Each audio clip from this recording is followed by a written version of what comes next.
एथर वर्षारे भिजिब पार्वण दुर्गा पूजार षष्ठी और सप्तमी दिन राज्यर अधिकांश स्थान में प्रबल वर्षा हम सेप्टेम्बर 25 कि 26 बेलू बंगोपसागर लघुचाप क्षेत्र सृष्टि आशंका जहाँकि पूरा पाणीपाग को बिगाड़ एपरिक पूरा पार्वण फिका पड़ साधारणतः मौसुमी प्रत्यावर्तन पर सृष्टि होता लघुचाप गुड़िक अत्यंत शक्तिशाली होता और अधिक घनीभूत हो बात्या को नियंत्रण करुवर दुर्गा पूजार पाग को लेकिन एबेठार आशंका सृष्टि है। ओडिशा को बात्या भय बढ़ाऊँच कारण अक्टोबर मस तो आपने साधारणतः जानी बात्यार भय थाए ओडिशा को एवं मौसुमी पर जो लघुचाप क्षेत्र गुड़िक सृष्टि होता है बात्यार भय बढ़ाई थाए तेणु पार्वण ऋतु में ओडिशा को बात्या भय घनौची एपरिक संभाव्य लघुचाप बात्या परिस्थिति सृष्टि करें बोली पाणीपाग विज्ञानी मैंने आकलन कर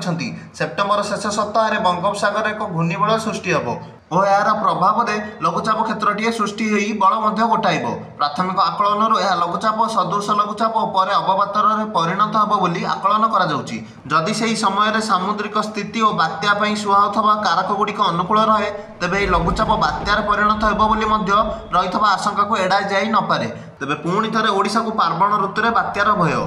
लघुचाप क्षेत्रटी सृष्टि हो बल जदि गोटाइब ताले बात्यार परिणत हो बोली पाणीपाग विज्ञानी मैंने संभावना दौरान हुए तो से न हो पारे किंतु जदि यह सब आकलन गुड़िक ठीक रहे और समुद्र में बात्या परिस्थिति सठिक रहे ताले बात्या सृष्टि हो पारे। यहीपरि पाणीपाग खबर आगू देखा भिडियो टी लाइक और चैनल टी सब्सक्राइब कर दिंतु।